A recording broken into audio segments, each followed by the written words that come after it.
प्यारे बच्चों, आज हम घरों में ही बैठकर कंप्यूटर, लैपटॉप, मोबाइल आदि पर विद्याध्ययन कर रहे हैं। पता है, इस युग की कल्पना अमेरिकी लेखक आइजक असिमोव ने सन 2151 में आने वाले युग में की थी, परंतु आज हम कितने समय पहले ही इस युग का सामना कर रहे हैं। लेकिन जब विद्यालय, किताबों और अध्यापकों की बात चला करेगी, तो उस समय विद्यार्थी किस तरह से बात किया करेंगे। आज हम इस पाठ में, जिसका नाम है वे दिन भी क्या दिन थे, में पढ़ने जा रहे हैं कि छात्र छात्राएं उस समय किस तरह से बातचीत किया करेंगे। घटना महत्वपूर्ण थी, वरना कुम्मी अपनी डायरी में उसे क्यों लिखती। अपनी डायरी में उसने 17 मई सन 55 की रात को लिखा, आज रोहित को सचमुच की एक पुस्तक मिली। वह पुस्तक बहुत पुरानी थी। कुम्मी के दादा ने बताया कि जब वे बहुत छोटे थे तब उनके दादाजी ने कहा था कि उनके ज़माने में सारी कहानियाँ कागज़ में छपती थी और पढ़ी जाती थी। पुस्तकों के पृष्ठ होते थे जिन पर कहानियाँ छपी होती थी, और हर पृष्ठ पढ़ने के बाद दूसरा पृष्ठ पलटकर आगे पढ़ना होता था। सारे शब्द स्थिर रहते थे, चलते नहीं थे जैसे आजकल पर्दों पर चलते हैं। रोहित ने कहा था, कितनी पुस्तकें बेकार जाती होंगी, एक बार पढ़ी और फिर बेकार हो गई। अब तो हमारे टेलीविज़न के पर्दे पर न जाने कितनी पुस्तकों की सामग्री आ जाती है, और फिर भी यह पुस्तक नई की नई रहती है। कुम्मी ने भी रोहित की हाँ में हाँ मिलाई, फिर पूछा, तुम्हें वह पुस्तक मिली कहाँ से। रोहित ने बताया, अपने घर में एक पुराना डिब्बा कहीं दबा पड़ा था, उसी को फेंक रहे थे, उसी में से ये पुस्तक मिली है। इसमें क्या लिखा है? स्कूलों के बारे में लिखा है। स्कूल? कुम्मी ने प्रश्न किया। उसके विषय में लिखने को है ही क्या। हर विद्यार्थी के घर पर एक मशीन होती थी जिसमें टेलीविज़न की तरह एक पर्दा होता था। रोज नियमित रूप से उसके सामने बैठते और उसमें से पढ़ते। वह सब याद करना होता जो मशीन हमें बताती। सारा गृह कार्य करके दूसरे दिन उसी मशीन में डाल देना होता। हमारी गलतियां बताकर फिर वह मशीन हमें समझाती। एक विषय पूरा होने पर वही मशीन हमारी परीक्षा लेकर हमें आगे पढ़ाना प्रारंभ करती। कहते कहते कुम्मी थक गई। अंत में बोली, ओहो, कितना उबाऊ होता है यह सारा स्कूल का काम। रोहित मुस्कुराते हुए उसकी बातें सुन रहा था। अरे बुद्धू, जैसे स्कूल का वर्णन इस पुस्तक में है वह इससे भिन्न होता था।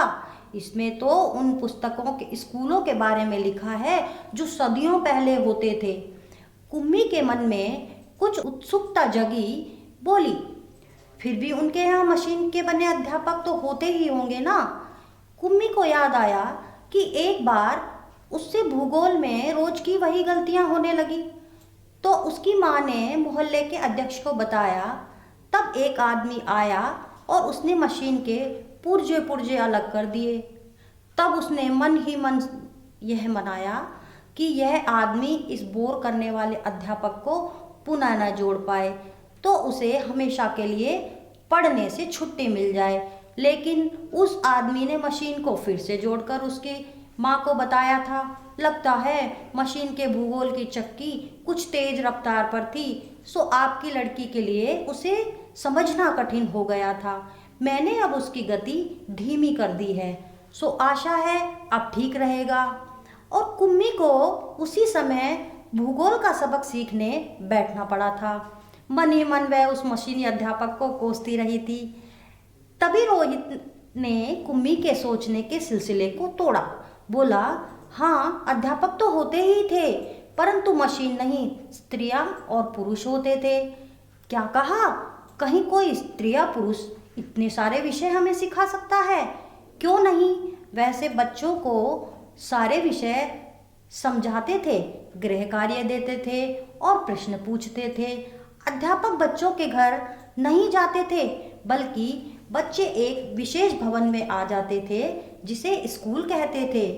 कुम्मी का अगला प्रश्न था, तो क्या सब बच्चे एक समय में एक ही जैसी चीजें सीखते थे? हाँ, एक आयु के बच्चे एक साथ बैठते थे, लेकिन माँ कहती है कि मशीनी अध्यापक हर बच्चे की समझ के अनुसार पढ़ाता है। फिर पुराने जमाने में ये कैसे संभव होता था? तब तो वे लोग इस प्रकार नहीं करते थे। रहने दो, तुम्हारी इच्छा नहीं है तो मैं वह पुस्तक तुम्हें नहीं दूंगा। कुम्मी झट बोली, अरे नहीं नहीं, मैं उसे पढ़ना चाहूंगी। तब स्कूल कैसे होते थे? कितनी अजीब अजीब बातें जानने को मिलेंगी। इतने में अंदर से माँ की आवाज सुनकर कुम्मी बोली, लगता है सबक का समय हो गया है। रोहित भी उठा और अपने घर की ओर चला गया। कुम्मी अपने घर की ओर चली गई। अंदर मशीन के आगे सबक देने को तैयार थी। मशीन से आवाज आनी आरंभ हो गई। आज सबसे पहले तुम्हें गणित सीखना है। कल का होमवर्क इस छेद में डालो। कुम्मी ने वैसा ही किया। वह सोच रही थी कितने अच्छे होते होंगे पुराने स्कूल, जहाँ एक ही आयु के सारे बच्चे हंसते खेलते कूदते स्कूल जाते होंगे और पढ़ाने वाले पुरुष स्त्रियां आते होंगे। इतने में मशीन का स्वर आना आरंभ हो गया था और पर्दे पर चलते हुए अक्षर एवं अंक आने शुरू हो गए थे। और कुम्मी सोच रही थी कि तब स्कूल में न जाने कितना आनंद होता होगा, कितने खुश रहते होंगे सारे बच्चे। काश मैं भी स्कूल जा पाती। तो बच्चों, इस पाठ को पढ़कर हमने ये देखा कि जो बच्चे एलकेजी, यूकेजी या नर्सरी वाले बच्चे सोचते होंगे कि स्कूल कैसा होता होगा, क्योंकि उनके दिमाग में भी ये प्रश्न उठता होगा कि अध्यापक कैसे होते होंगे, स्कूल जाते हैं तो किस तरह से तैयार होते होंगे। क्योंकि आज का समय भी मशीन के सामने बैठकर किताबों को पढ़ना और अध्यापक सामने नहीं है फिर भी उसे पढ़ना और गृह कार्य को भी मशीन से ही चेक करना। तो इस पाठ को मैंने आज इसीलिए लिया है कि हम उस समय के काल में और आज के काल में कैसे समानता देख सकते हैं। अब बात आती है कि इस पाठ का हमें पता कैसे चला। पता इस तरह से चला कि हम जो भी काम करते हैं तो हमें डायरी लिखने की आदत जरूर होनी चाहिए, क्योंकि हमें नहीं पता था कि कोरोना काल आ जाएगा। अब जिस काल को या जिस दिन को हम अपनी डायरी में प्रतिदिन के हिसाब से लिखते जाएं कि आज हमने ये किया, आज ऐसा हुआ, आज ये हुआ, आज हमने इस विषय की पढ़ाई की, तो फिर जब कभी कोई और काल आएगा उसमें हमारी हो सकता है इसके बारे में छपना शुरू हो जाए। क्योंकि महात्मा गांधी जी, नेहरू जी, जितने भी महापुरुष हुए, उन्होंने अपनी डायरी में ही अपने साथ हुए ब्यौरे को लिखा, तभी हमें उनकी बातों का पता चलता है कि उनके साथ कौन कौन सी घटनाएं, कौन कौन उनके जीवन में उनसे मिला, ये सारी चीज़ों की जानकारी हमें मिलती है। अब इसमें पाठ में से हम जब देखते हैं तो शब्दार्थ, नए शब्द, एक वचन बहुवचन, विलोम शब्द, पर्यायवाची, बहुत सी ऐसी चीज़ें आती है जो हम आज इस पाठ में से सीखेंगे। वैसे तो इस पाठ में कई चीज़ों का प्रयोग हुआ है, जैसे शब्दों के अर्थ, नए शब्द, पर इसमें कई बहुवचनों का प्रयोग भी हुआ है। तो आज हम इस पाठ में से देखेंगे एक वचन और बहुवचन। एक वचन एक चीज़ के लिए होता है, बहुवचन एक से अधिक चीज़ों के लिए होता है। तो कहानी, इसका कहानियाँ, जब भी हम बहुवचन बनाते हैं तो बड़ी ई की मात्रा छोटी ई में बदल जाती है और ऊपर चंद्रबिंदु आ जाता है। कहानी, कहानियाँ, पुस्तक, पुस्तकों, पुस्तकें भी इसमें हम कह सकते हैं।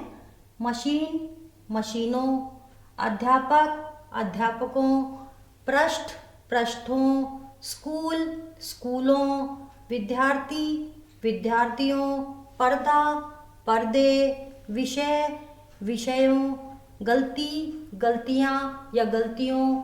हम अपने तरफ से भी कई बहुवचन और एक वचन इसमें से छांटकर अपनी कॉपी में लिख सकते हैं।